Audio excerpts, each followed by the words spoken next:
The night settles softly over the silent city, and the air carries a chill that touches everything like a quiet whisper. As Zoya walks toward the old bridge, her steps slow, her breath visible in the winter air. She feels the usual tiredness from long hours at the clinic, but tonight there is something different, something in the wind, something that pulls her attention. Long before she sees anything unusual, she feels it like a sinking weight rising in her chest. The kind of feeling that tells a person that something is wrong, even if they do not know what it is yet. She reaches the middle of the bridge, her boots echoing softly on the cold pavement, and that is when she sees her, a young girl standing dangerously close to the edge, her thin dress fluttering in the harsh wind, her hair loose and wild as if the night itself were holding her hostage. The river below moves like a restless shadow, and for a moment Zoya feels the world freeze around her, because she knows what this looks like. She knows what it means when someone stands so still on the edge of a place like this. She knows the kind of storm that creates a moment like this, because she has lived through it herself. Zoya takes a breath, steadying herself before she says anything. She knows that a single wrong word could shatter the fragile silence, so she calls out softly, her voice trembling with fear and care. She asks if the girl is all right, though she already knows the answer, and the girl does not turn around. She does not move. She only speaks with a voice so fragile that it seems as if a touch from the wind could break it. She tells Zoya not to come closer, and Zoya stops,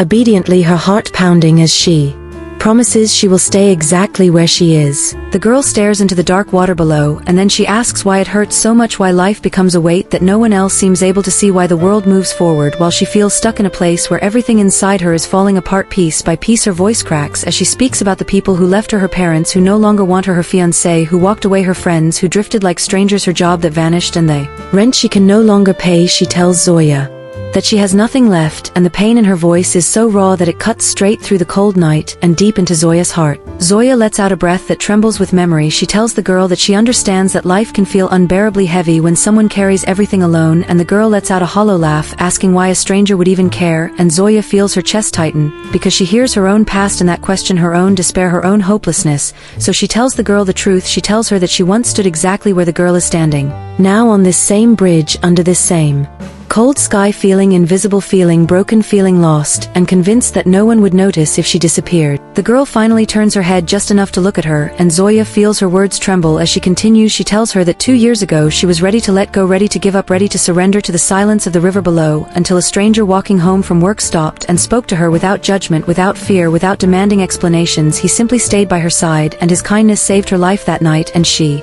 tells the girl that tonight she wants to return that kindness to her. The girl looks at her with wide, teary eyes and asks if life truly becomes better again, and Zoya nods, telling her that healing takes time, but yes, it becomes better slowly and quietly and beautifully, in small steps that do not seem important, until one day everything feels different and lighter and possible again. Zoya tells her that pain does not last forever, even though it feels like it will that night, and the girl finally turns fully toward her, her eyes full of fear and heartbreak, her hands shaking as she whispers that she is scared, and Zoya tells her that she is scared too, but that they can be scared together, that she does not have to face this moment alone. The girl takes a breath that sounds like a broken cry, and then slowly, painfully, with trembling steps, she moves away from the edge. Zoya feels her knees weaken with relief as the girl approaches her, and when she is close enough, Zoya opens her arms, and the girl collapses against her, sobbing with a grief so deep that it feels like it shakes the entire sky. Zoya holds her tightly, warm and steady, whispering gently that she is not alone, that someone sees her, that someone cares, and that she is safe now.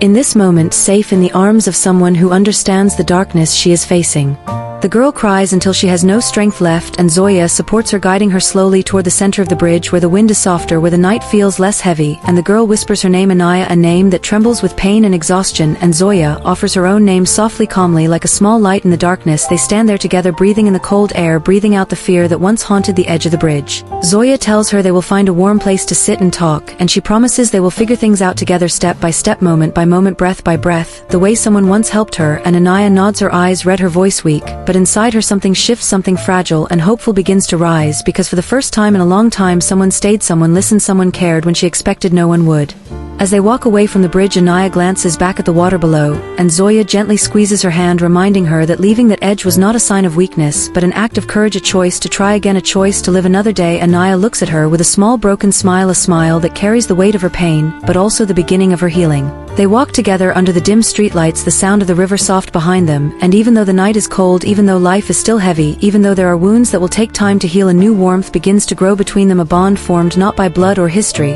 but by a moment where one broken soul reached for another and found understanding instead of judgment, compassion instead of silence, hope instead of emptiness. Zoya guides her to a small cafe still open despite the late hour, and they sit inside where the walls glow with gentle yellow light, where the steam from hot tea warms their hands, where the world feels a little softer, and Kinder Aaniyah begins to talk slowly, hesitantly, but honestly, and Zoya listens with a heart wide open, her eyes soft, her voice steady, because she knows what it means to finally speak after carrying so much alone. Aaniyah tells her about the dreams she once had, the plans she made, the people she trusted who vanished, and Zoya listens to every word without interrupting, without urging her to move faster, without telling her that others have it worse. She listens the same way the stranger once listened to her, with patience and presence and quiet understanding.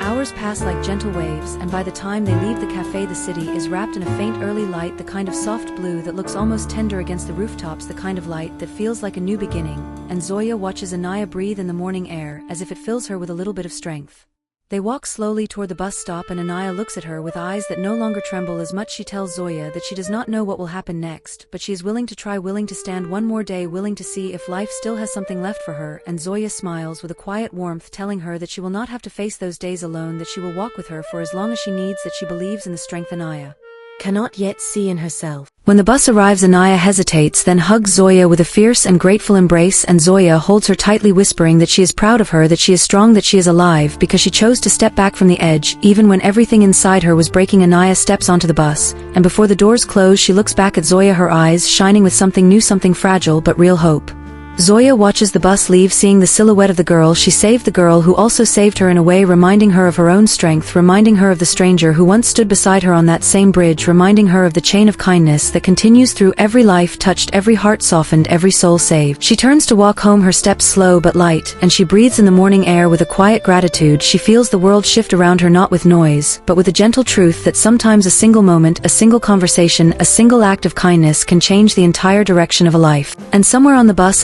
Aaniyah looks out the window, holding onto the warmth of Zoya's hug, holding onto the words that saved her, carrying them like a small flame inside her chest, a flame that tells her she is not alone, that her story is not over, that there is still light left for her in this world, waiting to be found step by step, one breath at a time.